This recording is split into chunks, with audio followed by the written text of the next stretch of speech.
Bonjour à tous. Bonjour. J'ai le plaisir d'accueillir Virginie Vivier, qui est consultante depuis à peu près 3 ans chez nous maintenant, 4 ans, Oui, c'est ça.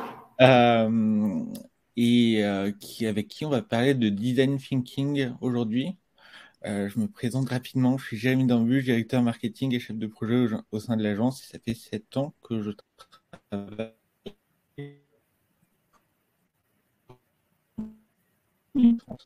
On va commencer par parler de design thinking. Virginie a apporté énormément à 1 minute 30 sur le sujet. À la base, nos ateliers, etc., tout ce qu'on faisait était animé par Gabriel et quasiment uniquement par Gabriel. Et depuis que Virginie est arrivée, elle a aidé Gabriel à mettre en place du design thinking. Et du coup, Virginie, si tu peux nous expliquer ce qu'est le design thinking et voilà. Ouais.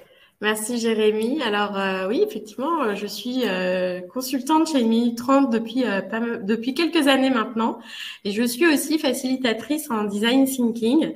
Et c'est vrai que j'aime allier ces deux compétences pour avancer et mener des projets. Et c'est dans ce cadre que on a appliqué le design thinking au marketing et aux méthodologies de l'agence. Et donc c'est un vrai cas d'usage. Et aujourd'hui, je pense que ça doit être étendu et que tout le monde doit s'acculturer au design thinking et pouvoir en faire. Alors, c'est vrai que tu me poses la question de savoir ce qu'est le Et design thinking.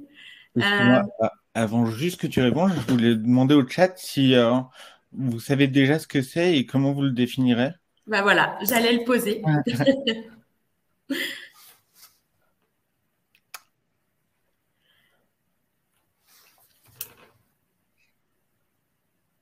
Ah, ah.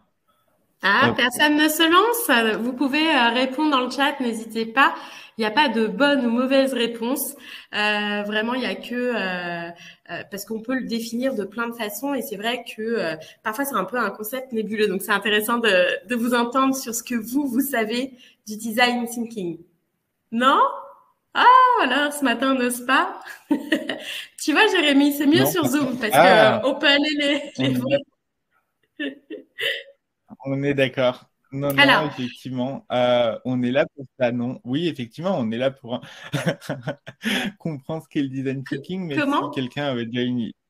Alors, j'ai deux commentaires. J'ai François qui dit on est là pour ça. Non, oui, effectivement, on va expliquer, mais c'était juste pour avoir une idée de ce dont les personnes connaissent déjà du design thinking. J'ai Marie qui dit de la gestion de projet avec la méthode agile. J'ai Marielle qui dit une approche 360. Françoise qui dit intelligence collective. Ça, c'est Ouais, intéressant. ouais. Joseph qui dit méthode agile pour créer du business. Ouais. Alors c'est vrai hein, que tout ce que vous avez dit c'est vrai parce qu'il y a beaucoup d'intelligence collective dans le design thinking. Il y a aussi c'est aussi une vision très systémique et 360 en effet. Et d'ailleurs on part vraiment du début et de la feuille blanche avec le design thinking en général. Et effectivement on peut aller l'utiliser jusqu'à le projet, la gestion de projet dans le cadre de méthode agile. Les méthodes agiles sont très empreintes de la philosophie du design thinking, en effet. Alors moi, je vais vous présenter ma vision et mon partage de la définition du design thinking. Et je vais partager mon écran. Et c'est vrai que moi, j'ai l'habitude de dire que le design thinking, c'est penser comme un designer.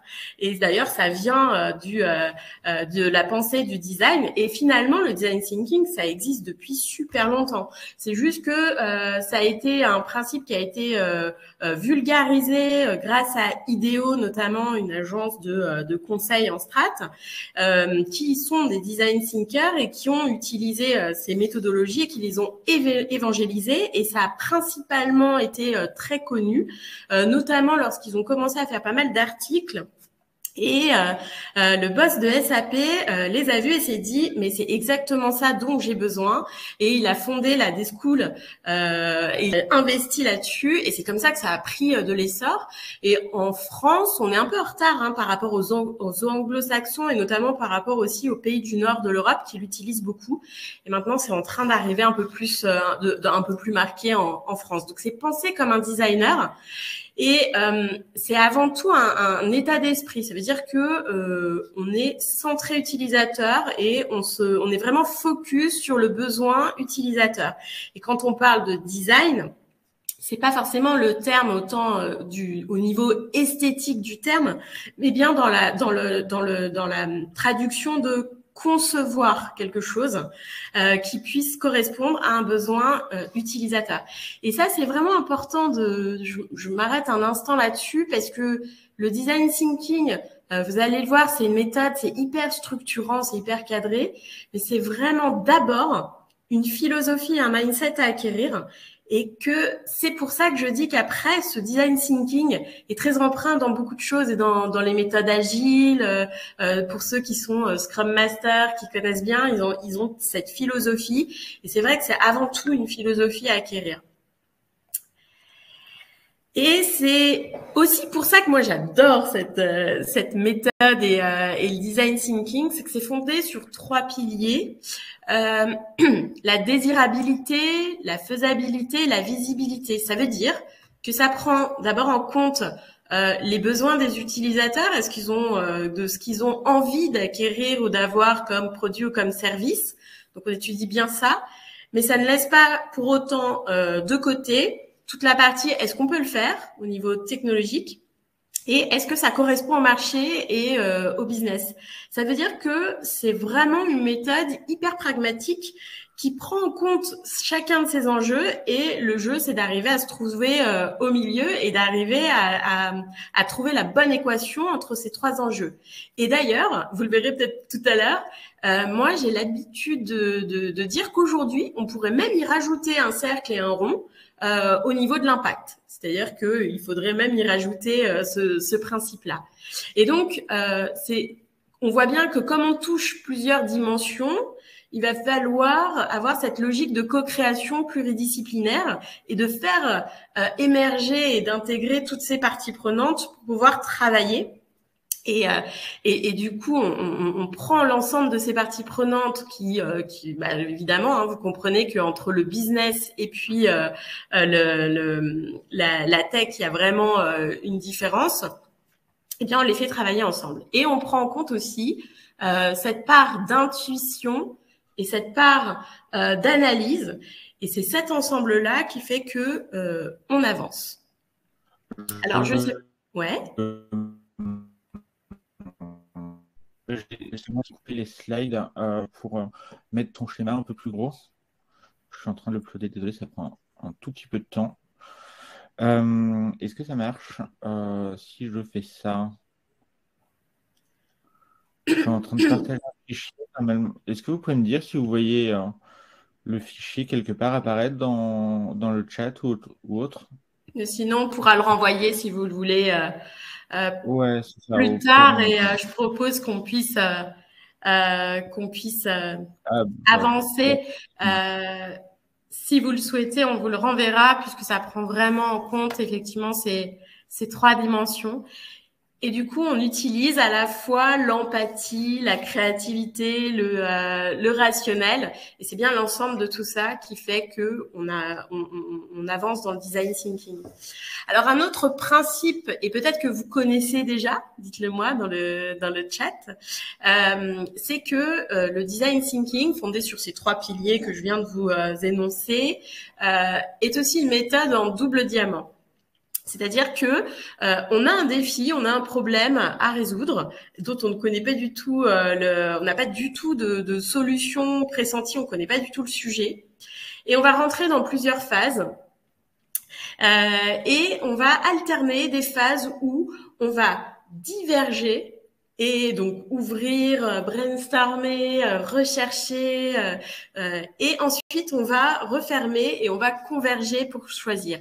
Et ça c'est aussi un principe du design thinking, c'est que systématiquement on alterne ces phases de divergence et de convergence. Et puis pourquoi on parle de double diamant? C'est parce qu'on a deux phases bien distinctes en design thinking, qui sont celles d'abord de comprendre, donc on découvre et on définit le problème et on y accorde vraiment beaucoup de temps. Et ensuite, on a cette phase on entre dans la phase de solution où on développe et on livre. Et on a vraiment ces deux phases. Et d'ailleurs, moi, j'ai un adage que j'aime énormément. C'est celle d'Einstein qui dit si j'avais 1 heure pour résoudre un problème, eh bien, je passerais 55 minutes à le comprendre et 5 minutes à le résoudre. Et ça aussi, c'est quelque chose qui est pas toujours fait, loin de là, et pour autant qui est hyper utile, notamment quand on intègre ce mindset de design thinking. C'est de se forcer à être vraiment centré utilisateur et de pas commencer à penser solution, mais d'abord de vraiment comprendre le marché, les besoins, comment ça se passe, de vraiment être sûr qu'on a bien compris la problématique, et ensuite on va sur la solution. Je me permets de revenir, excuse-moi, sur ton double diamant. Le double diamant chez 1 minute 30, c'est grâce à Virginie quelque chose de fondamental. On a développé toutes nos méthodes en se basant sur ce fameux double diamant. Si vous connaissez un peu Acquisition Strategy Design, Brand Strategy Design, Q2C Selling, etc., toutes les méthodes qu'on a développées, on se base d'abord sur cette méthodologie de double diamant parce qu'effectivement, pour tout ce qui est méthodologie, créer des plans d'action, etc., les phases de divergence, convergence marchent très bien. Et idem que ce soit en atelier avec des clients, travailler sur ces phases de divergence et convergence permettent de bien composer les problèmes et créer des plans d'action cohérents. Ouais, tout à fait. Et tu vois, Jérémy, du coup, ça fait un vrai cas d'usage on utilise, nous, les principes du design thinking et qu'on applique à nos cas d'usage dans le marketing et dans nos méthodos. Et c'est pour ça, et on va le voir tout au long de la présentation, que c'est vraiment quelque chose qu'on peut utiliser à plein d'égards et dans plein de cas d'usage. Et pour finir sur la définition du design thinking, donc on a parlé d'un mindset, on a parlé de piliers fondamentaux sur lesquels on travaille et une équation à trouver, de principes qui sont ceux à la fois du double diamant, de la divergence, convergence, mais aussi d'avoir ces deux parties, comprendre et trouver la solution. Et puis ensuite, c'est une méthode hyper structurante puisqu'en fait, alors on en trouve plein. Moi, j'ai cité celle de la Dethinking Academy parce que j'en viens et que je suis aussi formatrice, mais c'est 7 étapes, en l'occurrence ici, où on a cette phase, toujours, puisqu'on a toujours ce principe de compréhension, comprendre, observer, définir. Et puis ensuite, on a la partie solution, idée, prototype, test, implémentation. Et en fait, on avance tout au long de ces étapes, mais c'est pas du tout un processus linéaire, c'est très itératif. Donc, on peut revenir sur les précédentes phases si on s'aperçoit qu'il nous manque des éléments, que les hypothèses vers lesquelles on allait ont besoin d'être musclées ou revisitées, etc. Et on avance sur chacune de ces étapes avec des canevas, des outils qui nous permettent d'avancer tout au long du processus. Et c'est pour ça que c'est hyper intéressant, c'est que à la fois ça laisse beaucoup de liberté, on utilise l'intelligence collective, il y a plein d'espaces de liberté, et pour autant il y a un cadre très bien défini qui nous permet d'être efficace et pragmatique et surtout de s'aligner pour avancer. Et c'est vrai qu'en design thinking, eh bien, on a l'habitude d'être aussi avec des timings contraints. On cherche pas la meilleure solution au départ. On cherche à bien comprendre. On cherche à tester. On cherche à itérer pour que justement, au fur et à mesure, eh bien, on corrige très très vite et toujours dans le bon sens pour enfin arriver à un passage à l'échelle ou à une mise sur le marché plus rapidement. Donc ça, c'est vraiment intéressant. Oui. Et finalement, le digital a quand même permis d'accroître ces notions d'itération, tester, itérer et réessayer. parce que en digital, c'est quand même beaucoup plus facile de tester et de changer rapidement des choses que en boutique, en faisant du print, etc., quoi. Exactement. Et sur le schéma, j'attire un peu l'attention, c'est que, et pour le pratiquer vraiment, on voit qu'il y a des cercles verts et des cercles oranges, des cercles rouges, ainsi que des grosseurs de cercles. Il se trouve que la grosseur sont les parties qui sont très très importantes à faire pour avancer, et les couleurs définissent celles qui sont traditionnellement très bien faites en entreprise, et les oranges et rouges celles qui sont moins faites.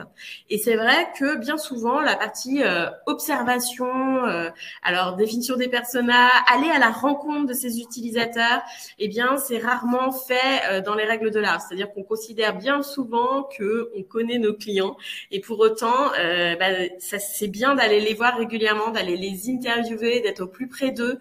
Il y a plein de techniques qui sont possibles d'être faits, et pas forcément avec des budgets pléthoriques, que ce soit de l'interview qualitative ou d'aller en immersion, et d'aller voir comment ça se passe concrètement, et ça donne vraiment beaucoup d'éléments. Malheureusement, c'est pas souvent fait.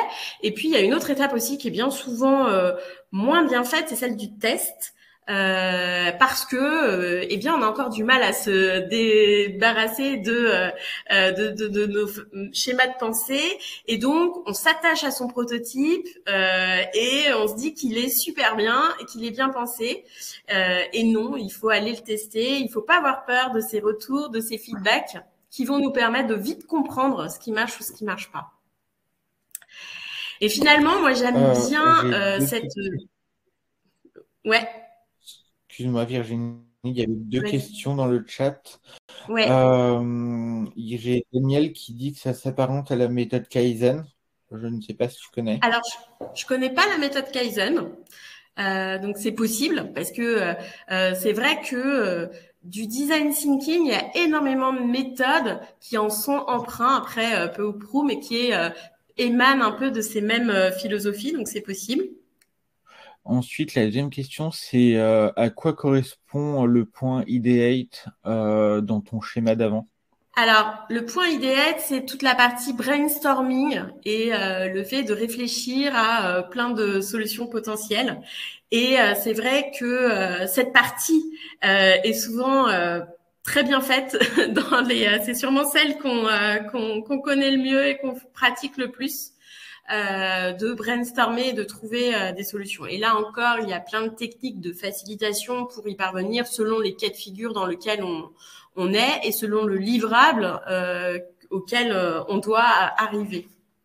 Et pour répondre à la question de Claude, oui, les slides vous seront envoyés après l'enregistrement. On est tout bon.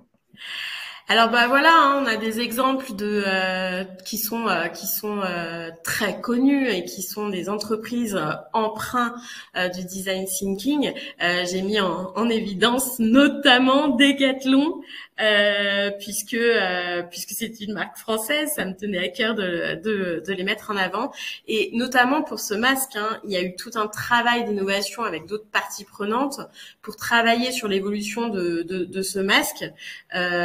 Partant du principe que beaucoup, en fait, leur objectif à la base, c'était comment rendre accessible la plongée sans bouteille. Donc ils sont partis de là, et c'est comme ça qu'ils en sont arrivés à ce masque, et énormément d'itérations et de prototypes avant ce lancement. Et aujourd'hui, il faudrait de constater que c'est un vrai succès. Decathlon est vraiment dans cette veine de comprendre les utilisateurs, d'aller chercher les pain points, les problèmes à résoudre, de se mettre dans cette phase de compréhension, puis d'itérer et de trouver des solutions. Ils sont partis dans des idées incroyables, et puis prototype. Et le nombre de prototypes est d'ailleurs très important. La phase de test est considérable, notamment chez Decathlon. Il y a plein de vidéos d'ailleurs qui existent sur le sujet pour l'expliquer. Et ensuite, ils lancent sur le marché. Et même là, ils sont encore dans la phase d'après, où ils sont en train de maintenant revoir les designs de ces masques, parce que pour leur donner des petits styles selon qui on est, la personnalité, pour leur donner un style design sympathique.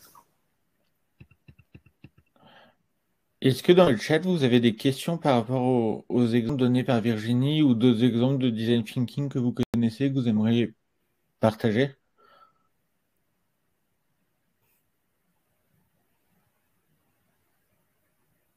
Non, n'ose pas. Non, mais en fait, il y a 15 secondes de décalage, je crois, entre le moment où on pose une question Ah, où ils nous entendent. Et du coup, parfois, on a quelques petits moments de solitude comme ça. Euh, mais en tout cas, si vous avez des questions, des choses que vous voulez partager, n'hésitez pas, le chat est fait pour ça. A priori, il n'y en a pas. Je te laisse continuer, Virginie, du coup. et donc, on pourrait se demander, bon, d'accord, c'est une super méthode, ça peut ne pas vous paraître encore totalement concret parce que, en effet, c'est une méthode qui, d'ailleurs, c'est bizarre, c'est design thinking. Thinking, c'est penser, et pourtant, c'est une méthode qui est vraiment par le faire et l'expérimentation. Donc, ça aussi, c'est un travers du nom. Donc, vraiment, pour la comprendre, il faut la vivre, très clairement. N'empêche que moi j'ai une conviction que j'ai envie de partager, c'est que je pense que le design thinking devrait être appliqué dans beaucoup de cas d'usage et par beaucoup de personnes. Et pourquoi je dis ça c'est que aujourd'hui, il faudrait constater que le monde dans lequel on vit évolue énormément et qu'on doit s'adapter. Et on en est à la énième transformation. Après la transformation numérique, aujourd'hui on arrive dans la transformation environnementale et à impact. Vont s'en suivre tout ça, diverses transformations n'aura jamais fini finalement. On commence juste de se transformer et ça ne se finira jamais. Ça peut être une bonne nouvelle. On est dans un monde VUCA, donc complexe. Il faut qu'il y ait de l'impact à tous les niveaux et ça va remonter en plus haut lieu. La concurrence, évidemment, est très prégnante et ça nous pousse à nous réinventer régulièrement et systématiquement, quelle que soit l'entreprise. Les technologies, on ne peut plus s'en passer. Il y en a dans tous les produits et services, dans tous nos processus. Et donc, celle-ci également évolue. Les tech, à peine on en a mis une que ça y est, on est passé à un nouveau territoire. On a parlé du Web 1, du Web 2, maintenant de Web 3, donc ça évolue beaucoup. Et puis, les consommateurs, ils sont passés de consommateurs à consommateurs et ils réclament beaucoup et à juste raison, bien sûr, et avec en plus cette ambivalence de vouloir une expérience incroyable tout en voulant du sens et de l'impact. Donc déjà, on a un contexte qui est hyper complexe et qui évolue tout le temps. Et le design thinking, il se trouve que est vraiment adapté à ces contextes. Pourquoi? Parce que justement, il répond à ces besoins d'innovation. Le design thinking, à la base, est utilisé dans le cadre de services d'innovation. Sauf qu'aujourd'hui, comme on doit tous innover à tous nos niveaux, c'est plus que l'apanage des services d'innovation, c'est vraiment tout le monde qui doit se réinventer. Au vu de ce que je viens de décrire, c'est évident qu'on peut pas travailler tout seul. On n'est pas siloté dans son expertise à mener son projet chacun de bout en bout. On est obligé d'agréger un certain nombre de compétences et de savoir travailler collectivement et efficacement. Et c'est ce que permet cette méthode. On est obligé de se remettre tous en question toutes les 2 minutes. C'est-à-dire que ce qui est vrai aujourd'hui ne le sera pas demain et ne le sera pas après-demain. Ça veut dire que si on n'est pas dans cette quête de remise en question et permanente, et donc d'acquérir ce mindset de OK, je m'attache pas à ce que je fais, j'ai pas de conviction, je sais évoluer et je sais oui, changer les choses quand il y a besoin, voilà. Je garde ce recul-là, eh bien, c'est nécessaire. C'est aussi de cet apprentissage, cette culture de l'apprentissage en permanence. Rappelez-vous le schéma que j'ai mis en avant. On est toujours en train d'itérer, mais pourquoi? Parce qu'on est toujours en train d'apprendre et de corriger en fonction de ce qui se passe et des besoins. Donc, il faut vraiment être dans un apprentissage permanent. Et puis, aujourd'hui, tout le contexte et tout ce que j'ai décrit nous pousse à devoir tester sans avoir peur de l'échec. Ou alors, s'il faut échouer vite. Et finalement, c'est pas j'échoue pas, c'est je trouve plein de solutions qui n'ont pas marché jusqu'à trouver celle que je vais mettre en place. Et ça aussi, c'est un changement de mindset, de voir les choses positivement. Je suis pas en train de me planter, je suis en train d'apprendre, je suis en train de tester, je suis en train d'itérer pour arriver à la solution. Et ce changement de paradigme fait qu'en plus, on le vit super bien. On engage tout le monde et on le vit super bien, donc c'est quand même agréable. Et c'est dans ce contexte-là, et c'est parce qu'on a tous ces besoins-là que je trouve que le design thinking est hyper adapté à tout ça. Qu'est-ce que tu en penses, Jérémy? Ouais, je suis totalement d'accord. Alors après, effectivement, quand c'est très bien de tester, mais encore une fois, quand tu fais des tests, faut que ce soit des tests qui, le fait d'échouer, c'est bien, hein, mais il faut que ce soit, ça ne mette pas en péril ta boîte non plus. Et du coup, faut être en mesure de mesurer le risque-avantage des tests qu'on fait. Et sinon, oui, je suis entièrement d'accord sur le fait d'apprendre et c'est en échouant qu'on apprend donc et qu'on s'améliore. Et faut pas avoir peur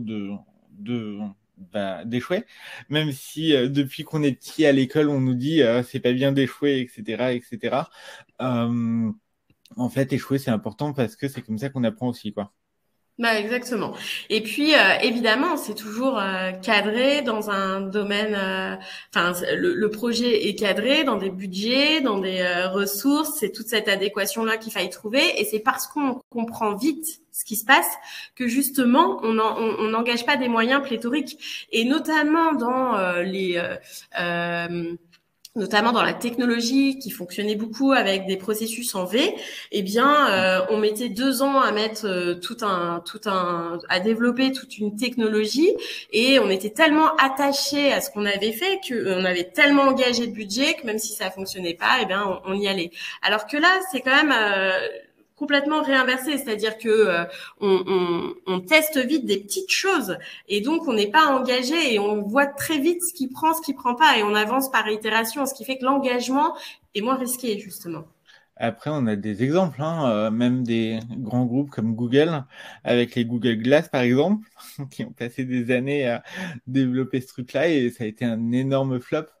Mais bon, après, c'est Google, ils peuvent se permettre aussi de faire des flops de temps en temps, sans que ça les gêne plus que ça.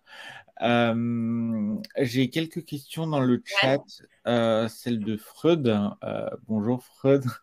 Euh, désolé. Pourquoi la taille du test est petite alors qu'elle est une partie hyper importante du projet? Alors, c'est pas qu'elle est petite, c'est que on va vite arriver. En fait, l'idée c'est de vite passer dans ces étapes. Donc on va tout de suite tester des petites parties de projet et ensuite on va par la compréhension du test faire grossir, améliorer le prototype et finalement de le lancer. Donc c'est en cela que je disais petit. Et du coup, petit dans le sens aussi, le fait de faire des petits tests, ça permet de tester facilement des choses et simplement, alors que si on teste des grosses choses d'un coup, forcément, les tests sont plus longs et c'est plus dur d'itérer, quoi. Ouais, exactement. Et j'ai une question de Harry. Le chemin proposé par le design thinking est devenu tellement évident et la norme aujourd'hui qu'on oublie comment on innovait mal avant. Alors oui, c'est vrai, mais ça ne veut pas forcément dire non plus que tout le monde innove bien aujourd'hui, hein. Ouais, on n'y est pas encore hein, dans ces schémas de pensée, dans ces changements. C'est en train d'évoluer. D'ailleurs, même dans la tech, hein, de passer à ces modes agiles, tout le monde n'y est pas. C'est pas encore aussi simple que ça. Après, il y avait des très belles innovations, c'est certain, mais c'est vrai que c'était comme cette manière de penser a été très emprunt aux designers, ensuite au service d'innovation. Et bien aujourd'hui, il faut que on continue cette acculturation et que ça puisse être prégnant un petit peu plus dans tous les services des entreprises. Et c'est vrai que aujourd'hui, et pour aller plus loin, on a vraiment un business for good à inventer. Je parlais de la transformation numérique, on y est et elle continuera. Et puis, on doit y rajouter la brique à impact. Et ce qui veut dire que à chaque fois, on doit répondre à la fois aux besoins des consommateurs, et ça passe dans ces cas-là par des offres de produits responsables, de passer d'une culture peut-être de produits à une culture de service, d'adopter une nouvelle pratique. Donc tout ça, ça découle des besoins que l'on a.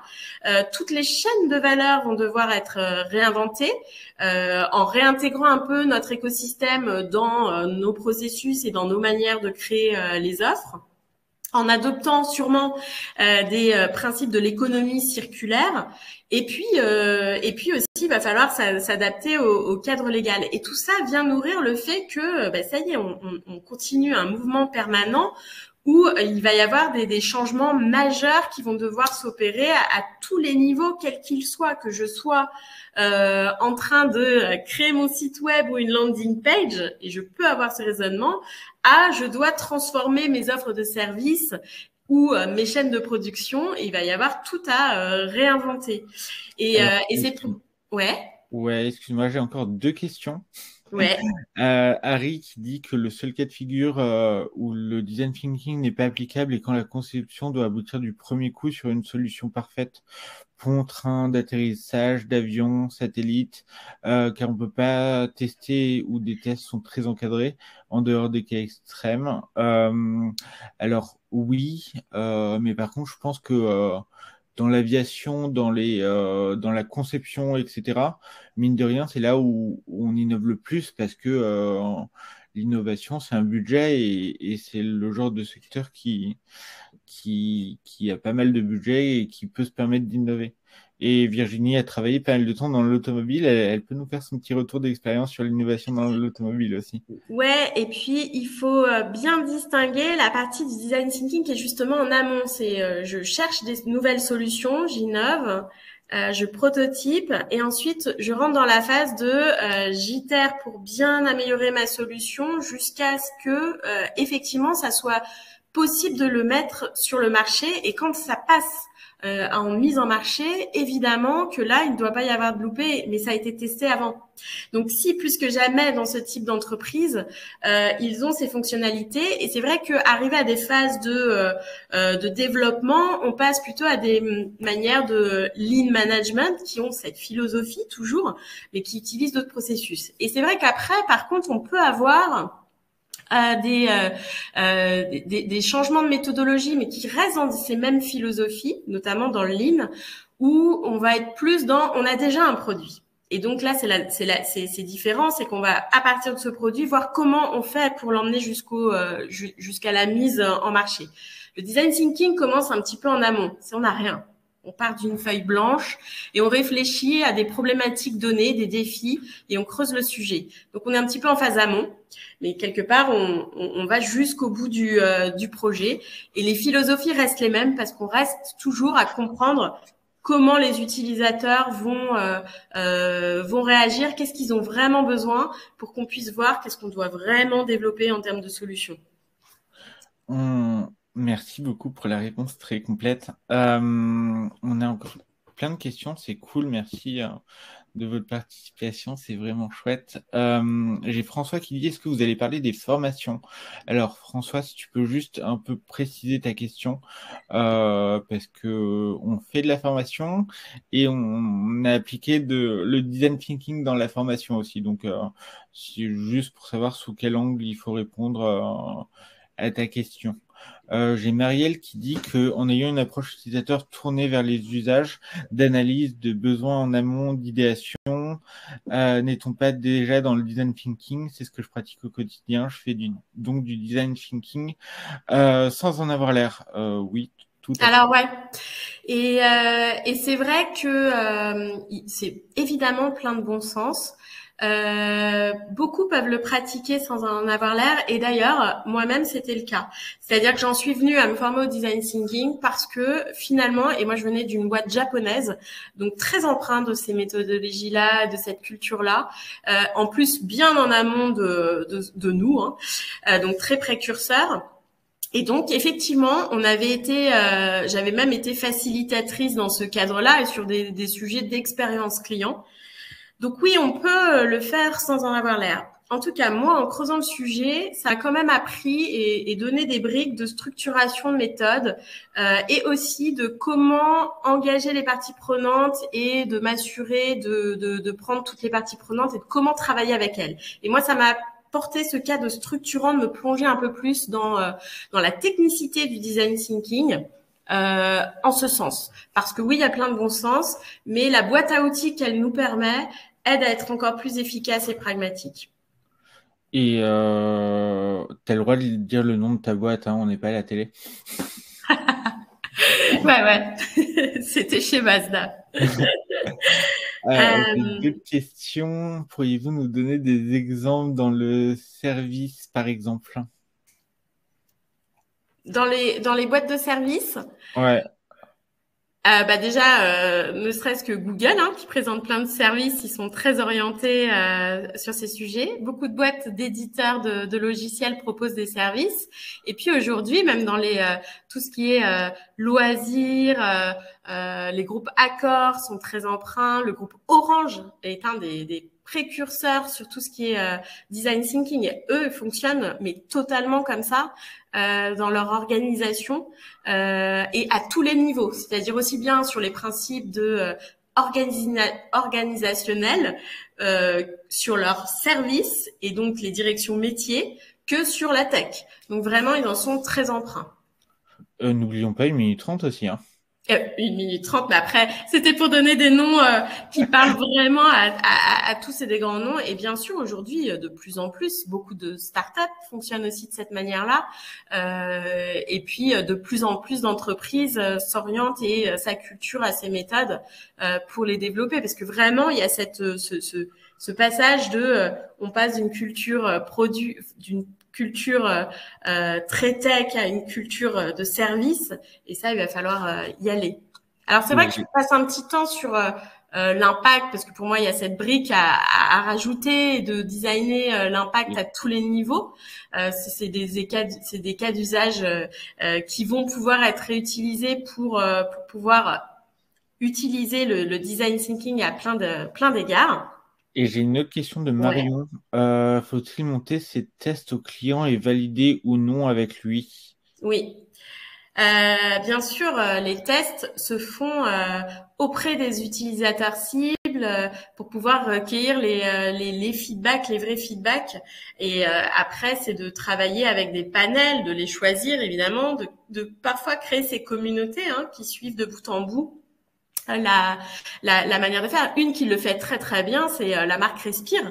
Qui a carrément fondé sa communauté et qui lance toutes ces nouveautés produits en faisant par rapport à ce que les communautés qui ont décidé de participer à ça font remonter. Et donc c'est comme ça que elle lance des produits, et notamment elle citait l'exemple du stick à lèvres. Elle voulait l'améliorer. En fait, elle a fait tester à sa communauté s'il valait mieux les mettre en petit cercle et puis on prend avec le doigt, ou si ça restait le tube. Et donc c'est là-dessus qu'elle travaille avec ses communautés. Et évidemment, c'est vraiment auprès des utilisateurs. Alors, si moi je refais le pont avec le design thinking, par rapport à tout ce que je viens de dire, ce que c'est que le design thinking et ensuite pourquoi, dans le contexte actuel, on doit vraiment se réinventer.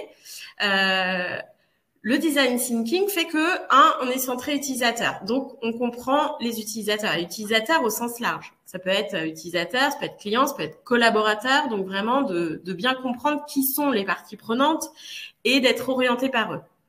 Le design thinking, c'est aussi beaucoup d'empathie. On cherche à comprendre. On cherche à se mettre à la place d'eux. Et donc, c'est aussi pour ça que ça permet d'être efficace. On a vraiment une phase de compréhension du problème qui est hyper importante. Et dans l'univers et dans le contexte où c'est très complexe et où tout évolue vite, il faut partir du principe qu'on ne sait pas et qu'on va chercher à bien comprendre et à bien définir. Le design thinking, c'est aussi sur la base d'une vision systémique. On est vraiment à 360 et on regarde un petit peu tout et on avance de bout en bout. Et c'est vraiment une méthode par le faire. On y intègre une équipe pluridisciplinaire. Donc on allie vraiment toutes les compétences. On est vraiment dans l'alternance de phases de divergence et de convergence. On se met en action très rapidement, donc on va très vite aller jusqu'au prototype. Donc on pense, mais on fait très vite. Et imaginez que aujourd'hui, à peine on a sorti quelque chose, qu'il y a déjà de nouvelles technologies. Évidemment qu'il ne faut pas attendre 3 ans pour sortir quelque chose. Ça dépend des univers et des concepts, des contextes évidemment, mais ça veut dire qu'il faut avoir cette temporalité qu'on intègre. Le design thinking, ça permet aussi d'aligner une stratégie entre toutes les parties prenantes.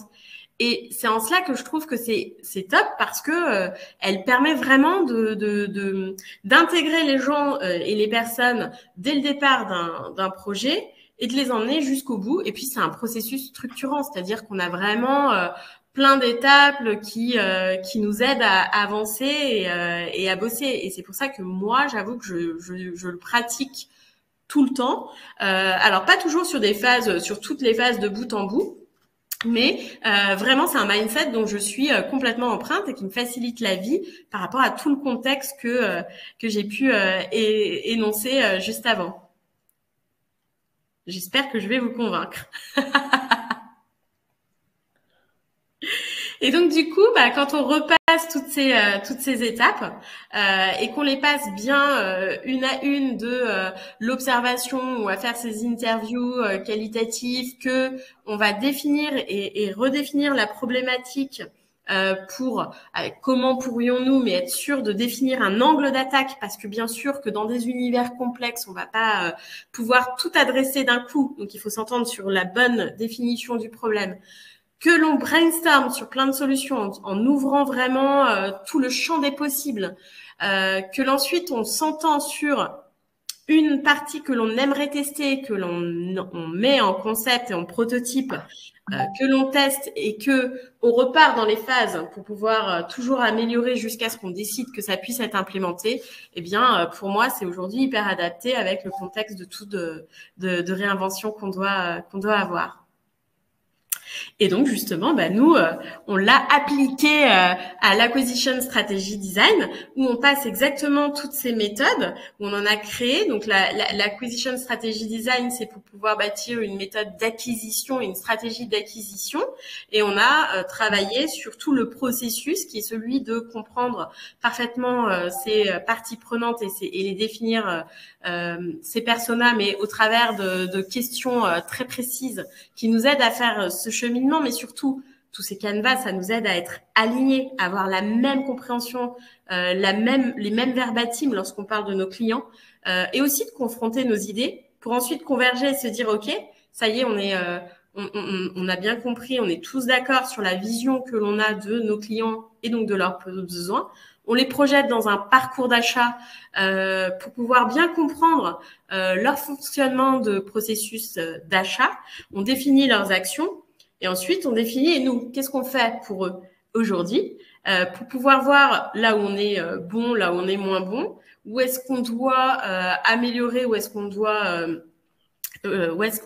a moins de choses à travailler, même si c'est toujours en amélioration, mais c'est surtout aussi pour définir nos priorités, de bien avoir en tête qu'on peut pas tout faire tout le temps, et ensuite de se mettre en action. Donc c'est un cas d'application qui est bien hors je définis un produit, je conçois un produit ou un service, mais qui est pour nous une manière de faire qui nous permet vraiment d'être hyper pragmatique, efficace. On intègre toutes les parties prenantes, marketing, business, tech, pour être sûr qu'on a bien tous les points de vue. Et on va très vite pour le faire. En une journée d'atelier, on a réussi à bâtir ce plan d'action et on se met en ordre de marche. Et ensuite, on itère. Qu'est-ce qui a marché? Qu'est-ce qu'on doit revoir? Finalement, on doit reprendre telle chose ou telle autre chose. Donc voilà un peu le cas d'usage que nous, on a appliqué et qui, spontanément, on ne se dit pas que une agence de marketing va pratiquer au quotidien cette méthode-là. Effectivement, non, mais l'acquisition strategy design est un très bon exemple d'application du design thinking et c'est vraiment chouette parce que on a plein de bons retours, tout le monde qui nous dit que c'est super coopératif et très intéressant de travailler de cette manière-là. Est-ce que tu veux parler un peu des outils du design thinking, Virginie? Alors, dans les outils, alors déjà, je voudrais revenir avant les outils. Il s'agit de bien cadrer au départ les équipes. L'équipe a vraiment de l'importance quand on part dans des projets de design thinking. Et aussi de cadrer les rôles de chacun. Ça veut dire que bien souvent dans une équipe et dans un projet, déjà on a un commanditaire, de bien l'identifier. Ensuite, on a des design thinkers, on va les appeler comme ça, qui eux vont travailler sur le contenu de chacune des étapes. Et c'est là où il faut bien voir quelle partie prenante on intègre dans le projet, où ça va être judicieux pour pouvoir y aller. Et c'est vrai que l'équipe a vraiment de l'importance, qu'elle ait envie, qu'elle soit engagée. Et puis, il y a un facilitateur qui, lui, va être responsable non pas du contenu, mais du contenant. C'est comment j'arrive au livrable par des séquences. Et c'est ce que je pratique, moi, au quotidien en tant que facilitation. Et qui, donc, lui, va être responsable de gérer cette avancée, cette cadence, de prévoir les séquences de travail et les manières de le faire en passant chacune des étapes. Donc, dans les outils, ça va être beaucoup des canevas de ce type pour chacune des étapes que l'on va utiliser. Alors là, on a mis les canevas pour l'acquisition strategy design. On peut en avoir d'autres selon les cas de figure qui intègrent notamment cette notion de partie prenante ou des canevas et des activités pour faire la partie brainstorming. Et on séquence chacune de ces journées de travail en embarquant les équipes, en y ajoutant aussi cette notion de timing et aussi cette notion on utilise beaucoup d'échauffement pour faire participer les personnes dans l'intelligence collective qui n'ont pas vocation à s'amuser. Bien souvent, les warm-up, on pense qu'on va s'amuser, mais qui ont beaucoup d'objectifs différents, qui vont être celui effectivement, de se rencontrer, de créer un esprit de groupe, de faire cette cohésion, de pouvoir ensuite parfois avoir, ça s'appelle Eyes Open, c'est de faire ressentir où est-ce qu'on veut aller et de trouver des idées dans ce sens ou de redonner de l'énergie. Donc, il y a plein de choses pour animer le groupe de manière à ce que on en tire vraiment toute la substance et qu'on puisse vraiment avancer dans les étapes. Et ça, c'est le travail du facilitateur. Donc, voilà un peu comment ça se gère. Ça veut dire que un projet de design thinking, il y a bien sûr de passer ces étapes, mais il y a toute la phase de cadrage pour pouvoir voir comment on va aller au livrable souhaité par le commanditaire, de travailler sur ces phases de amont et de bien définir les objectifs clairement, l'intention que l'on a pour le faire et les résultats que l'on veut avoir. Ensuite, on prépare différentes séquences de travail, souvent des ateliers. Et là encore, dans ces ateliers, il faut les préparer avec une phase d'inclusion, une phase de travail et une phase de feedback. Les feedbacks sont hyper importants. Et ensuite, il y a tout le suivi de projets à penser. C'est un petit peu ça, le déroulé d'un projet de design thinking. Et du coup, c'est quoi la taille idéale d'une équipe pour travailler sur un projet de design thinking? Alors, les tailles idéales, et notamment, on peut aller jusqu'à, on a animé des groupes jusqu'à, selon les teneurs, 50, 100. Simplement, il faut remettre après en équipe, en plus petites équipes, et séquencer. Et ensuite, même dans des équipes, quand on a des équipes par exemple d'une dizaine, l'idéal en petit groupe, c'est 4 personnes. Ça, c'est le chiffre idéal pour pouvoir vraiment aussi bien aller vite et avoir suffisamment d'idées également pour brainstormer et avoir des angles de vue. Donc, en fait, quand on a des grands groupes, après, il faut recouper pour pouvoir arriver à travailler efficacement en plus petits sous-groupes. Et du coup, idéalement, les groupes, c'est des gens qui se connaissent pas, des gens qui bossent pas forcément toujours ensemble pour apporter de nouvelles idées, ou il vaut mieux que les gens se connaissent déjà et qui aient déjà l'habitude de bosser ensemble. Tout dépend de l'intention. Si on est dans un cadre on doit concevoir une nouvelle offre de service dans le cadre d'une entreprise. Il faut intégrer les parties prenantes de l'entreprise qui se connaissent probablement ou en tout cas qui ont une culture similaire dans laquelle il faut réintégrer un certain nombre de codes, de processus déjà existants. En revanche, on peut aussi être au contraire avec une expérience partagée de plein de BU différentes et donc ils se connaissent pas et ça peut faire office de cohésion d'équipe et de groupe et de partage d'équipe. Dans ce cas-là, c'est juste que quand on construit l'équipe, étant donné que tout repose sur cette équipe, sur la confiance que l'on peut avoir, sur le fait qu'elle ose dire, qu'elle ose tenter, qu'elle soit dans ce mindset de j'y vais, je teste et je m'inscris dans ce cadre-là, il faut penser à cette partie d'inclusion et d'acculturation et de création de groupe. Donc c'est vrai que dans le design thinking, il y a beaucoup il y a aussi des coachs qui interviennent selon les projets pour pouvoir justement être là à aider pour avancer dans ce sens. Donc dans des équipes de design thinking, il est possible aussi d'y intégrer du coaching et un travail préparatoire d'acculturation d'équipe. Et quand tu définissais le design thinking en début de webinaire, tu disais que c'est d'abord penser au client. Oui. Est-ce que tu arrives, enfin, est-ce que ça se fait et est-ce que tu as déjà réussi à intégrer des clients dans des groupes de réflexion dans le cadre de projets de design thinking? Ouais. Alors là aussi, c'est là où on a une méthode et puis après faut l'appliquer et la tordre. Déjà, les clients, ils interviennent à plusieurs étapes, puisque ils interviennent au niveau de la phase d'observation. Et d'ailleurs, c'est pas forcément que ces clients à date, mais aussi les Ouais, bien sûr. cibles qu'on voudrait aller chercher, donc des utilisateurs ou comprendre d'autres territoires. Et puis dans la phase test, où là on va les intégrer. Donc après, c'est de là à voir où est-ce qu'on les intègre. On peut très bien imaginer, et c'est ce que fait un petit peu Respire, que dans les différentes étapes, on intègre des points avec des utilisateurs qui leur soient dédiés, notamment dans la phase d'idéation, pourquoi pas en créer un qu'avec des utilisateurs pour voir ce qui émerge. Là, le champ des possibles est ouvert. C'est-à-dire que, encore une fois, ce qui est important, c'est le cadre et l'intention qui doit être hyper clair, hyper défini, les rôles de chacun, du coup, les contraintes, les ressources que l'on a pour définir le projet. On a un mindset, on a une méthode et des étapes que l'on suit avec des canevas, des outils et puis plein de techniques pour pouvoir faire avancer. Et là, le champ des possibles, il est quand même assez libre. Est-ce que quelqu'un dans le chat a déjà participé ou organisé à un atelier de design thinking peut-être et veut nous faire un retour d'expérience?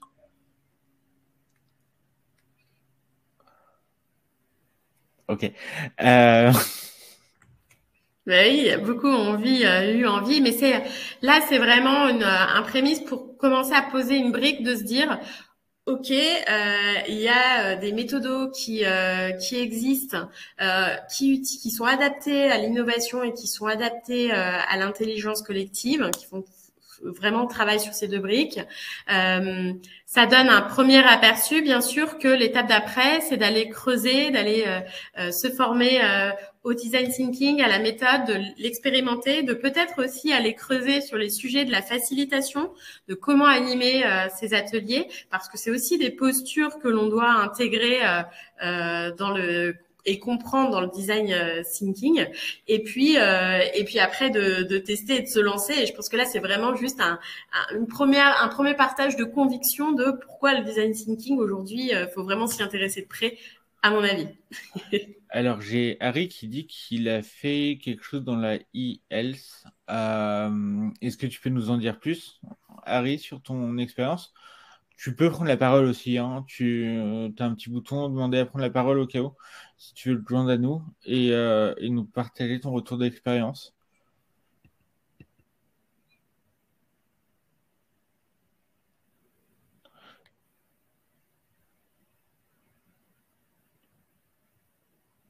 D'accord. Dans la IES, l'intérêt est évident vu qu'on doit servir des patients.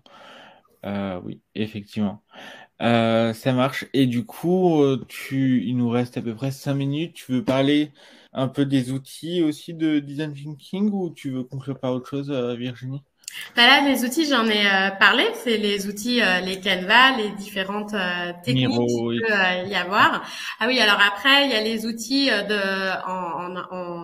en distanciel que l'on peut utiliser pour pouvoir mener des projets. Moi, j'utilise beaucoup Miro ou Mural. Ce sont deux outils issus de gestion de projet et de l'innovation qui permettent plein de cas d'usage à plein d'égards. C'est vrai que c'est des tableaux blancs à la base qui sont utilisés, sur lesquels on peut utiliser plein de canevas et outils pour pouvoir faire émerger des idées selon le parcours que l'on veut construire et sur lequel tout le monde peut se joindre et travailler. Moi, aujourd'hui, je l'utilise même pour faire mes présentations. Quand je dois présenter, j'y intègre mes présentations, des chemins. Je peux vraiment l'utiliser dans plein de cas d'usage, en dehors même du design thinking, même pour faire mes propres réflexions. Mes notes, je l'utilise à plein d'égards. Miro, j'aime beaucoup cet outil. Mural est également dans la même veine et présente un peu les mêmes caractéristiques. Donc après, c'est un peu à chacun d'aller explorer. Bien sûr qu'il y a d'autres outils d'intelligence collective qui sont plus orientés sur la gestion de la réunion, comme Klaxoon, par exemple, qui va être... bon, moi, je l'ai moins utilisé, alors je pourrais moins en parler. Je l'ai plus utilisé en tant que participante que moi-même, je n'ai pas configuré d'ateliers ou de choses sur Klaxoon, mais c'est aussi très participatif et ça permet d'alterner des activités, des séquences très courtes pour dynamiser la manière de faire émerger les idées et puis aussi d'arriver à converger tous ensemble. J'ai Marion qui nous demande qu'est-ce qu'un Canva? Un canevas. Un Ouais. canevas, c'est justement sur l'écran, on en voit l'acquisition canvas. C'est une cartographie et quelque chose de structurant qui, sur une activité donnée, nous permet de nous aligner. Et c'est l'outil qu'on va utiliser, un format d'outil qu'on va utiliser pour pouvoir faire émerger les idées puis trancher. Et donc là, par exemple, l'acquisition canvas, c'est plusieurs briques de questions que l'on se pose autour du client, que l'on partage pour voir comment il pense, comment il réagit quand il commence à comprendre son problème et comment il réagit quand il veut trouver une solution. Et c'est toute une série de questions qu'on se pose et on s'aligne sur ça. L'avantage de ces canevas, c'est que ça permet d'avoir un document sur lequel on est qui reste, sur lequel on s'aligne et sur lequel on a une vision partagée. En gros, c'est lorsqu'on crée une méthode, on pose des canevas qui permettent d'aider les personnes à suivre la méthode et appliquer la méthode de manière la plus neutre possible et pouvoir l'appliquer à n'importe quel cas de figure et n'importe quel secteur d'activité, par exemple. Est-ce que ça répond à votre question, Marion?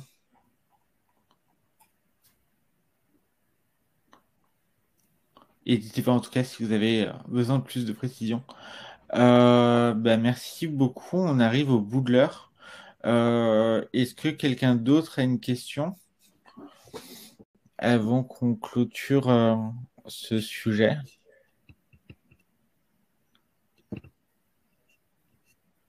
Ok, a priori, pas beaucoup plus de questions. En tout cas, merci à tous pour... Ah, si, autant pour moi. Il y a une question d'Harry. Projet. Et si on améliorait l'information médicale à destination des patients, étape 1, étape 2, là, nanana. Ok, en fait, Harry, si tu regardes le chat, Virginie nous raconte son expérience Dans le design thinking, dans le avec le design thinking. projet C'est ça. qui est son défi qu'il a relevé, et si on améliorait l'information médicale à destination des patients. Donc ça, c'est la question de départ. Étape 1, état de l'art de ce qui existe. Étape 2, user discovery, des workshops avec les patients, les médecins, les associations pour identifier le problème, les besoins. Donc oui, donc là, tu es vraiment dans je recherche avec des analyses et des études déjà faites. Donc là, on est vraiment dans l'analyse et le rationnel. Ensuite, tu fais des workshops avec des patients, des médecins. Donc, tu as défini tes parties prenantes et tu vas identifier comment, pour bien comprendre les besoins, donc totalement. Pour identifier problème, besoin. Étape 3, workshop d'affinement avec les professionnels de santé pour bien cadrer les solutions. Alors, avant cette étape, quand tu dis pour identifier le problème, c'est justement, une fois que tu as tout fait émerger, c'est de bien cadrer le problème avant de passer à la solution. Et étape 4, prototypage. Donc, en fait, effectivement, tu n'affines pas en étape 3 ta solution, mais tu brainstormes sur plein de solutions, d'abord en oubliant toutes les contraintes, et ensuite, tu en choisis une que tu vas aller tester et prototyper. Mais donc, t'es pas tout de suite à choisir ta solution, tu es vraiment dans ce cheminement de j'ouvre les champs des possibles, et ensuite, je converge vers celle qui, intuitivement ou par rapport à toute votre connaissance que vous avez fait préalablement, pourrait répondre au pain point principal et majeur et qui est la priorité à résoudre.